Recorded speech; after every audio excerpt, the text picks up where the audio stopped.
Welcome to Autism ADHD TV with Holly. That's me, a neurodivergent therapist, mom, and passionate advocate for affirming approaches. Maybe you're a parent trying to support your neurodivergent child or teen, a therapist or educator wanting to learn more, or you're a neurodivergent person looking for strategies that truly honor who you are. Whatever brought you here, you're in the right place. We talk about the real stuff: emotional regulation, self-awareness, executive functioning, self-advocacy skills that build confidence, social connections that are authentic, and so much more. And hey, if you're looking for deeper learning, check the description notes below for information on my parent workshops and continuing education trainings for therapists. You're going to love it. Make sure to hit that subscribe button and give us a so you never miss out. And if you find Autism ADHD TV helpful, please share it with someone, because together we can create more understanding about neurodiversity. Now let's get into it. Welcome, Reid Miles, to the Autism ADHD podcast. Thank you, Holly. It's good to be here. We were talking a lot before we even hit record because we have so much in common. Yes, we do. So many interesting things to chat about. So I am going to introduce you. You have a top-rated podcast. You're a YouTuber, and you're a passionate advocate for neurodivergent community. Based in Chicago, Reid, your podcast was ranked number 2 among autism podcasts in 2025, which is fantastic. And you've had all kinds of cool people on your podcast, like Dr. Temple Grandin, of course, we all know her, Dr. Ned Hallowell, and even actress Adriana Wilkinson from Xena, Warrior Princess. Oh my goodness, I'm so jealous. She's amazing. Talking with her was interesting because she remembers behind the scenes more than in front of the scenes. She remembers everything that went on behind instead of in front. So she doesn't remember the episode, but she remembers what was going on during that episode behind the cameras. Oh, that's wild. Okay, now we're moving on to this book that you've got coming out about stepping outside your comfort zone and embracing your authentic self. And that's what we're going to talk about today, is getting out of that comfort zone. It's so true. The book I'm written is all about the fact that you need to step out of your comfort zone because you only have one life. You need to live it. And you can't sit there, be afraid of your shadow, be afraid of every little thing that's gonna say boo at you. I've traveled through Europe.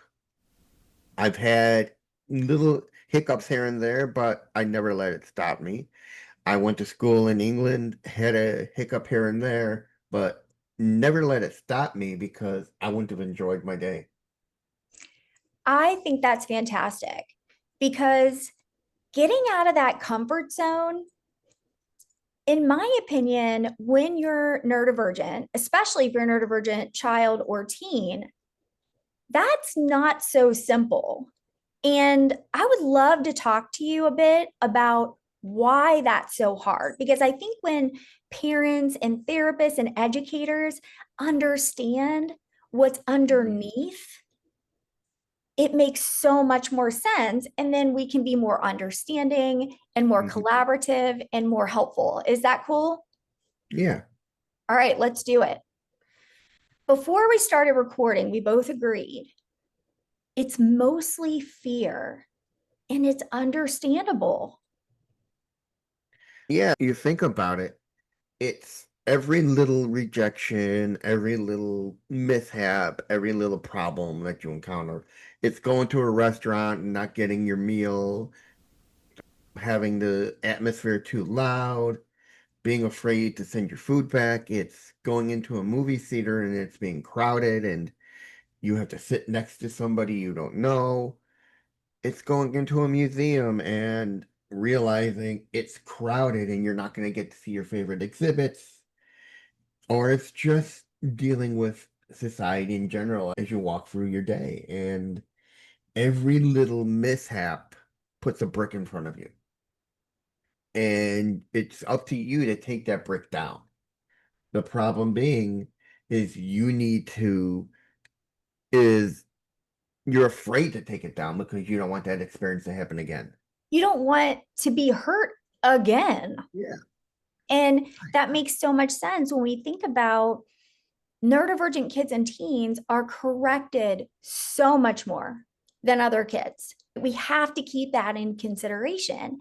We also have to remember that they're likely experiencing really hard social situations that we don't even know about. But if you break that boundary and you break that wall, you'd realize there's so much more beauty out there in the world. And and you may come across somebody who agrees with you, or somebody who has a similar interest. The funny thing was, I was in Paris in the Louvre walking around on my own, and I stumbled across a kid who lived where I used to live. And I was just blown away. I'm like, oh my God, I used to live in that neighborhood too until I moved to the south side of Chicago. That's amazing. That was amazing. And then I came across this girl when I was in Germany. I saw this girl walking this cute little black pug, and it brought back memories of my pug. And we just had a little chat. And the thing is, your one experience is just that one. And I like to tell people, listen, you're only going to see these people once in your life. So go out and STEM or do what you want to do because you're never going to see these people again. And as a guest said to me, he had an experience where he went to a restaurant and he wasn't happy with his meal. He went back, had a different meal, and he enjoyed it. So you gotta take a chance and go back and try something new. Otherwise, it's that old saying from Einstein, insanity is doing the same thing over and over again and getting the same results. And that is what's hard about it too, because it's this way of protecting yourself, almost Mhm. like a survival thing. If you don't know what's coming next, specifically for autistic kids and teens, if they don't know what's coming next, that is a really anxiety provoking situation where there's 100 scenarios that could go wrong. And those are based on reality, things that they've already been experience anxiety and the rejection from others, maybe bullying, maybe people laughed at them or ignored them. When you think about what you want to tell parents and therapists and educators when they see kids that are not branching out, that don't want to go up and say hi, that don't want to try something new or go somewhere new or go somewhere, the parent, the therapist, and the educator is saying, just do it, just try it, just keep trying things. What do you want them to know? What do you want them to understand about what that fear is like? It's a crippling fear. You don't push them to do it. They gotta do it on their own. You can give them the suggestion, but you can't force them because what you don't realize is that fear is so crippling. You've seen the person with normal anxiety take that normal, jack it up to a 10. They're sweating, their body is going through shock. And the best example I can give of that is I had to give a lecture at college for my paper. And this was for my dissertation. And before my turn even came up, my body went into shock. I'm sweaty, I'm cold, I'm clammy. And the time came to tear off the band-aid. My name was called. I come up, I give my little lecture on my paper and everything, and all of a sudden my body went back to normal. You gotta let the person go through the stages and then get to where they want to be on their own. If you push them, you're going to cause more trauma to the matter. I agree, because if we push them and they don't feel supported or understood, then they're already incredibly anxious. And if something happens again that is upsetting to them, that's just more reason to keep your life small and not take that risk. Mm. That makes so much sense. So when we're talking about wanting to help people get out of their comfort zone, neurodivergent folks, it's extremely difficult. So, number one, we have to be understanding. And I Mm. think that, Reid, when I'm working with clients in my clinic, I love using starter sentences because a lot of times kids have a hard time explaining why they don't want to go to this new place or try out this group or do these different things, right? Because that social communication is even harder when you're dysregulated and anxious. But when you say, I'm afraid to do this because, and then they can fill in the blank. So then we're more likely to understand what's happening, their why, of why they want their world to be kept smaller. So we can understand, we don't want to shame them, we don't want to pressure them. Like you said, they don't need that. We have to figure out how to move forward in a non shaming way. So you and Mm. I were talking about the how, and it's not the same for everyone. Not No. everyone's going to go to Paris. In my, especially in my book, I say, listen, you don't have to do it in big steps like I did. I took a huge gamble without a parachute. And the analogy I use is think of Indiana Jones in The Last Crusade, where he's in that room going for the Holy Grail, and he comes across that chasm, and he looks at the book and it goes, take a leap of faith. And I can't jump this chasm. And he's trying to figure out, he goes, what the hell? And he puts his book back, closes his eye, and he puts one foot forward and he lands on a camouflage little bridge. That's what I did, and that's how I landed in school. And it wound up working for me because I felt relaxed. I made friends. I'm a very different person than most autistics out there. I'm an ambivert. I love going out and enjoying myself, but I also love my quiet time at home. Yep. Doing Yeah, the Reid, like I said, you and I have so much in common. I have two modes. I'm so excited. I am like all about being here, whatever. And then I don't talk. Mhm. So I understand what you're saying. It's not about doing the big things. It's about doing the small things. Exactly. And if you do the small, that will slowly build up your confidence. And that's the one of the underlying things is besides the fear, it's the confidence of wanting to do it. I think that makes sense too, because there's a lot of want tos underneath this. I don't want to. When we find out that they actually do want to, but they're scared because of all these experiences that have happened, it's like, why would I sign up to be rejected again? Why Mhm. would I sign up to be uncomfortable again? That is understandable. I love figuring out the why first. And now we're talking about that how. Small, Steps. doable. I told you one of my favorite words is doable. Mhm. Small, doable steps. Because what we think, maybe as a parent or a therapist or an educator, what we think is the next step may not be the next doable step. That's why we have to work together with the child that we're supporting. Yeah, that's why I say if you can't do it alone, do it with somebody. But don't put their back against the wall and say, I want to do it now, because that just makes them angry because now you're forcing them to do something. You want to give them a time frame because now they have a time frame of when they're free and then they can come back to you and go, okay, I'm free this time. Let's go. We're going to go at this time. And it works because Yeah.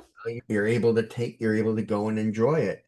And one of the benefits about going with somebody people don't realize is you have all of a sudden you put yourself in this world of just you and that person. Everything else around you doesn't exist. That's why time moves faster. You're focused on the conversation with your family or your friend, and you're enjoying yourself more.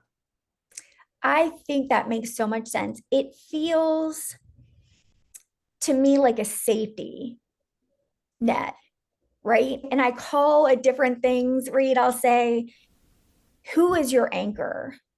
Who is this person you feel comfortable with? So, for example, if you want to go somewhere and you're a preteen and there is this kid at school that you have a friendship with, right? You share interests, those types of things. That might be a person that you'd feel more comfortable if they were with you when you did something. And it could be a parent, it could be that anchor for you because it gives you some peace when you're walking into a really scary place or situation where you don't know what's going to happen. But what you do know is going to happen is that person you know is with you. So you're not alone. And that is really important.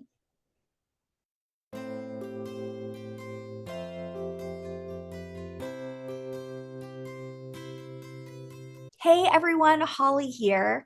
If you are a parent of a neurodivergent child and you ever found yourself thinking, oh, if the camp counselor would have just said it this way, or if the teacher presented it in this way, or if the coach did this differently, then I've got something for you. It's called the Get to Know My Child Snapshot, and it's completely free. I created this one-page guide that will take you less than 5 minutes to fill out. And it provides the most essential information about your child. So others understand how to better interact with your child, how to help them feel more comfortable, how to prevent dysregulation and misunderstanding. It is perfect for summer camp counselors, sitters, new therapists, new teachers, doctors, anybody who is spending time with your child. So don't miss out. Set them up for success with the free Get to Know My Child snapshot. You're going to find that link down in the show notes.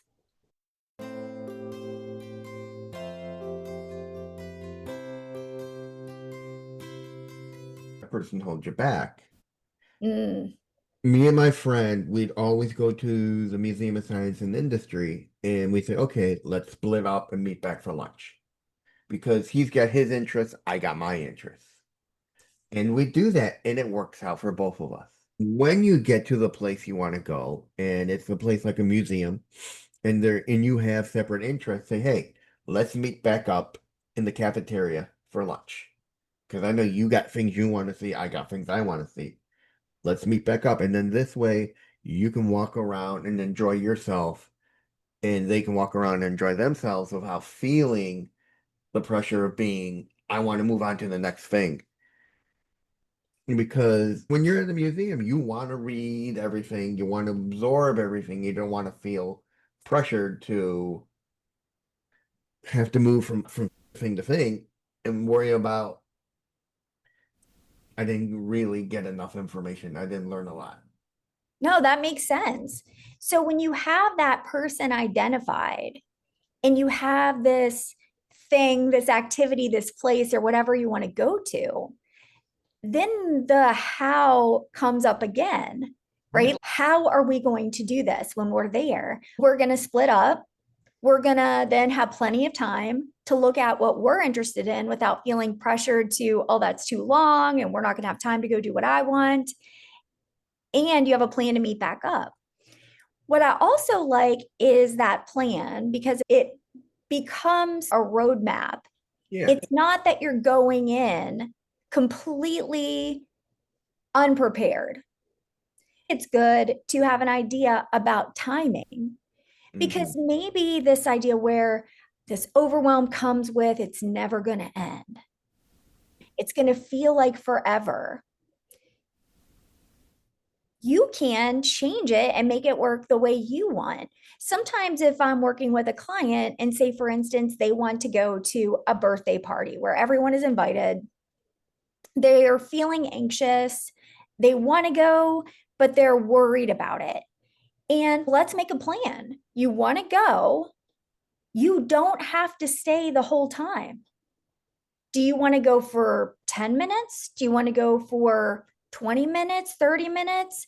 Let's just try. And if you want to stay longer, we'll stay a little bit longer. But if you're ready to leave, then we're going to leave. I know I have a big family on my sister-in-law's side, and the holidays are usually noisy and a lot of people talking. If you don't want to leave, I'll add on to what you were saying. If you don't want to leave, find a quiet spot. Mm-hmm. If it's in a two-story house and they got a basement, go in the basement, sit down, and grab your food, go into the basement, sit down and chill. Let your mind quiet itself down. Let people know where you're going. If it's a one-story house, maybe step outside, get some fresh air, and just let your mind quiet down. And go back and enjoy. I mean, you if you're going for a family thing, you don't want to leave early because you may come across as in a spoiled sport or something because you're not staying too long. But you also know your own boundaries. If you're feeling overwhelmed and there is no place to go, find an adult that you came with or somebody and say, "Hey, I'm feeling overwhelmed. I need to go." And then they'll understand. Yeah. And I think that's a great idea. During family time, like if you're going to visit extended family or if people are even coming to visit you, I always feel like there should be some designated home base. Where can I go? What does that look like? And if you can pre plan that, that can help with the anxiety as well. Okay, if we have this area where my child can go while we're here when they need to, where is that? And then they know where to go. As soon as you get there, you can go visit that space. Is this work for you? Is that cool? Also, you are bringing up sensory things, such an important conversation to have. A lot of these environments are overwhelming. Do you need earplugs? Do you need your AirPods or whatever you call them? I call them a different thing, Reid, all the time. So I'm like the earbuds, pods, whatever they are.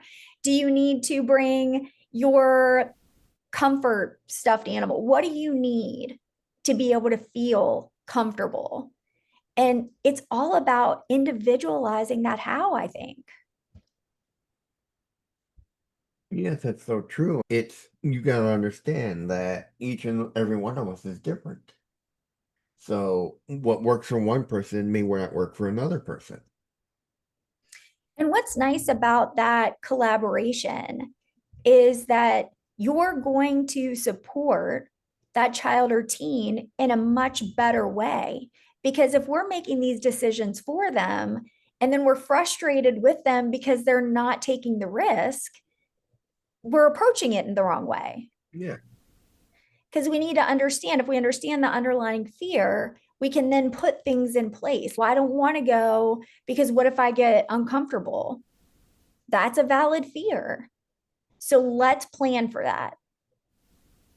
And I love that so much. And I think that when you build that roadmap out in a way that works best for that child, they learn more about themselves and they can self advocate even more. You and I had talked about before recording, you had gone to Vegas for a podcast conference. I got back recently from VidCon, which is the YouTube convention. I don't know about you, Reid. I was really overwhelmed. There were there was the biggest convention hall I've ever seen. The whole building was massive, and I've been to a lot of conferences. Nothing like this before. People were running around being followed by camera crews. This is not my everyday experience. And it was sensory wise, it was overwhelming for me. So I made sure that I knew when I needed to step away. So I had found this sort of place that was a little out of the way. I sat my back against the wall, sat on the floor because that's what I need. I had my air dry clay. I can make fidgets because that's what I do. I make them into cubes and I fidget with them. It worked so much better because I had a plan. It became doable for me. And you and I talked about too, what helps when you're stepping out of your comfort zone is, are you stepping into something that's interesting to you? Yeah. What helps is if you're going to something that you're stepping into something that where people have the same interest, because then it takes you out of your shell and you become more talkative, you become involved. And if you get involved with everything, like going to different panels, going to different talks, talking to people, you forget about your anxiety. You forget about everything and you enjoy yourself. And I think that is a huge part of stepping out of your comfort zone is, are you walking into something that's interesting to you? If it's something that's interesting, you're going to learn something new. You're going to also have a topic to talk about with them already, because everyone in that conference, Reid, is interested in podcasts in some way. And you already know that. So it's opening the door to having these interactions and these conversations, because that's why all of you are there. So true. I love that. Reid, thank you so much for coming on to see me. And I'm excited because I am going to be on your podcast soon. We're going to get a chance to talk in a couple of weeks. Before we get off, I know my audience wants to know where they can find out more about you, your podcast, and your upcoming book. They can find me inside the Asperger Studio. It's on YouTube. You can look up the same title. My book will be called Fearless Footsteps, Embracing the World One Step at a Time. It's not out yet, but be on the lookout for it. Once your book is out, hopefully you'll come on and visit us again. Yep. I would Beautiful. love to. Thank you so much, Reid. Take care. You too, Holly. Take it easy. That's a wrap on today's episode. If you found this helpful, please consider hitting that like button and subscribe so you don't miss anything. And if you're thinking, oh, I know somebody who would really appreciate this episode, please send it on to them. Also, don't forget, go down to that description below because I have loaded it with free resources and information on my parent workshops and continuing education trainings for therapists. Everything you need to keep learning and growing. Thank you for being here, for caring, and for choosing neurodiversity affirming approaches. I look forward to seeing you next time on Autism ADHD TV. Take care.